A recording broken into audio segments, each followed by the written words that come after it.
Hello viewers, how are you doing? What if Biafran agitators don't call out others and just focus on the struggle? Wouldn't that be better? We call it Biafran struggle, Biafran agitation, but what I am seeing is distractions here and there. Are you guys serious? Is this how we intend to get the Biafra? By fighting ourselves? Or is it the norm to fight ourselves first? I don't understand. Meanwhile, South Sudan fought the real enemies. Then after getting the freedom, they started fighting among themselves. Please, I'm lost here. Can someone tell me which is the best? I remember how the crowd, the public followed Jesus about. He fed 5,000. And that wasn't the only occasion. He did good that was seen in public, or the public is aware of. It amazes me that same people were around at this crucifixion and joined in cursing and abusing him. So, despite how good Christ was, even to the point of choosing to die for us, according to Christianity, he was still criticized, and it got to even wanting him dead instead of a criminal who deserved it at that time. I was chatting with an elder some years ago, and he told me Ojukwu was wrong to declare Biafra. He blamed the late leader for all Igbo suffered. Well, I asked him if we have won the fight, what would have been his position on the matter? He couldn't provide any answer but maintained the war was unnecessary. Could you imagine? But let's come to think of it. Did Ojukwu declare war against Nigeria?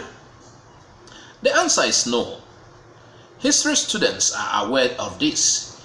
Biafra was in the interest of the eastern region at that point in time. That's to stop the killing and brutality of our people. We decided to separate. It was like the only hope. I would rather avoid an enemy if possible than remain where he could sight and get me killed. That is my stand. Biafra was in the general interest of the eastern region. It was generally accepted, and Ojukwu was given the mandate to deliver it. Even Gowon and the North first pulled out of the Union. Have you ever wondered why they did first? They killed lots of Easterners, mainly Igbos, and they understood there might be retaliations if the country must continue. They had to end it so everyone will go their separate ways. You know, the coup plotters were few in number. However, when the North wanted to revenge, they visited upon almost all of the Easterners, especially in Igbo. So a case of killing innocent people. And please note, I'm not talking about the killings after the war, but the killing before the war. Get that right. Our people were killed en masse. Both military and civilians were killed after the 1966 coup. That was before the war.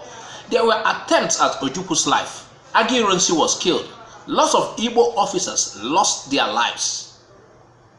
They not understand what is revenge, and to ward it off, they succeeded first. Go on. That's what we call the Araba.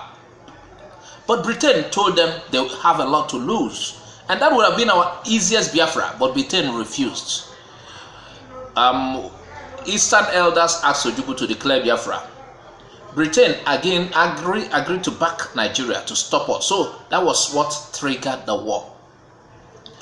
The new country called Biafra in 1967 had to defend ourselves, hence the Nigerian Biafran Civil War. So why do you still query Ojukwu for declaring Biafra? Have you ever also thought on what would have been if he didn't? I like to look at things from different angles.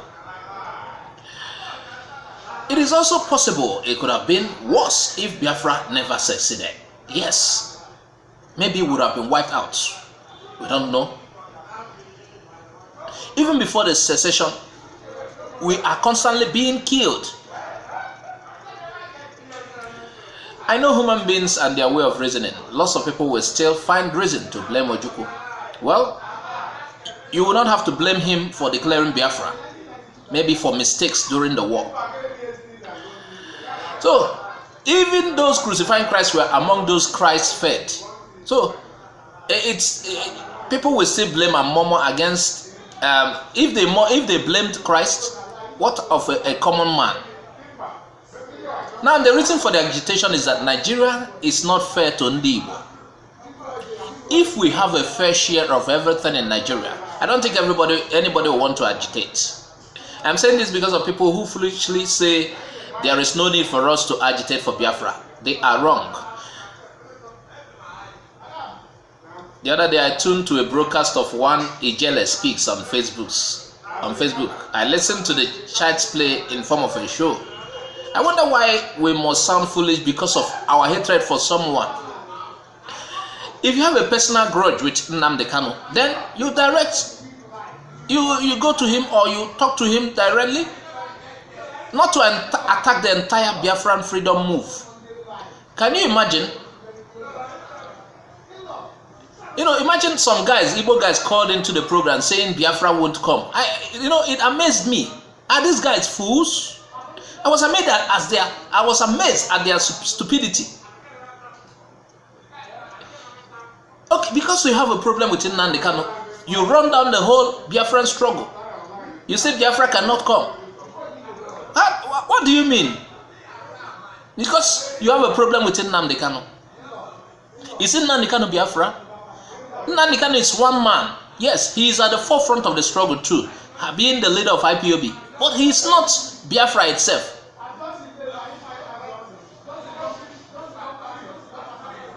You want to run down Nnamdi Kanu, and so all the Biafra, everything we are doing is a mess. Is that what you mean?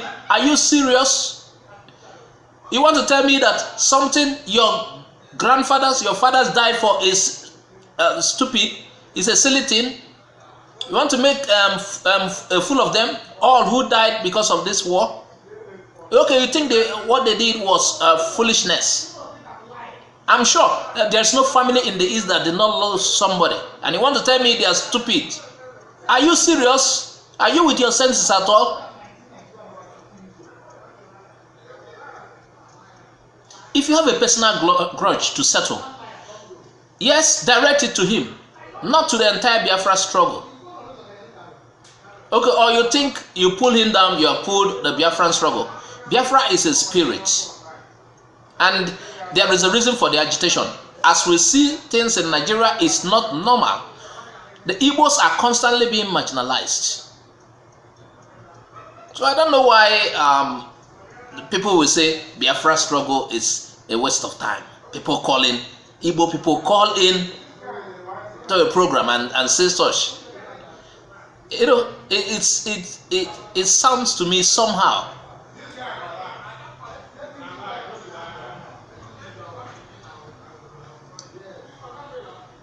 Ijele guy, I don't want to make you popular anyway, but you need to be cautioned. What you are doing now, I watched some of your shows. I'm not against you, but we have to be matured if we want to do things. I'm seeing a maturity or something that is not matured. Now, what you do is you tune in to Nnamdi Kanu's show each time he comes on air. After tuning in, you follow him, comment after comment. It's silly. You waste your data. I don't think it makes sense. It makes sense like that. Then I will advise you, if you have a grudge with him, know how to settle it. And I want you to know that Biafra is bigger than one man. Biafra is bigger than one man. Biafra is possible. Yes, we understand that freedom is, getting freedom is hard. But then we will continue. We want to be free. We are being oppressed. Yes, we are being oppressed. Getting freedom is not easy. We will continue. We will continue. That it has not come doesn't mean people are not working towards it. It's just that it is not easy to get the support. It is not easy, and we shall continue. And I want to let everybody know, I support all the Biafran agitation group. I support all of them. This channel does not hate any Biafran agitation group. Once you are sincere, this channel, Igbo Area TV, does not hate any Biafran agitation group. We support you if you bring your material, but we won't support materials trying to run down another or tarnish the image of another. We won't support that, but we support all the Biafran groups and we give them equal support. This Igbo Area TV is not an agitation TV, but since Igbos are part of the agitation, we support it. We want to be free. Igbo Area TV also want freedom. Yes. We also want freedom from Nigeria. I personally want us to be free. And I know a lot of people like me, more of people of my kind, wants us to be free from Nigeria. So I don't know why people will come on air because of personal grudges and stupidity. People, they will want to run down something that is bigger than their family. Biafra is bigger than your family. Biafra is bigger than your state. Biafra is just like a country. It's a country. So it's bigger than any local government, is bigger than any state in Nigeria, is bigger than your community team whatsoever. Biafra is bigger. Biafra, when you talk about Biafra, you're talking about a country. And this country has existed before, from 1967. Yes, quite alright, some people will say it died, but it's still in the hearts of people. And a lot of people are still ready to make some step to let it come. So Mr. Ijele speaks, please try and be matured. Try and be matured. It has turned to child's play in the name of trying to run down somebody. Other people are not also okay with some other people. There's a way they present their case, not in a childish way. Doesn't make sense. Meanwhile, I'm Azuka OJ. Please subscribe to my YouTube channel. Also click on the bell icon to get our updates. Bye for now. Thanks for watching Igbo Area TV. Please subscribe to our YouTube channel. Also click the bell icon. Like our Facebook page. Join our Facebook group. Follow us on Twitter and Instagram. Bye for now.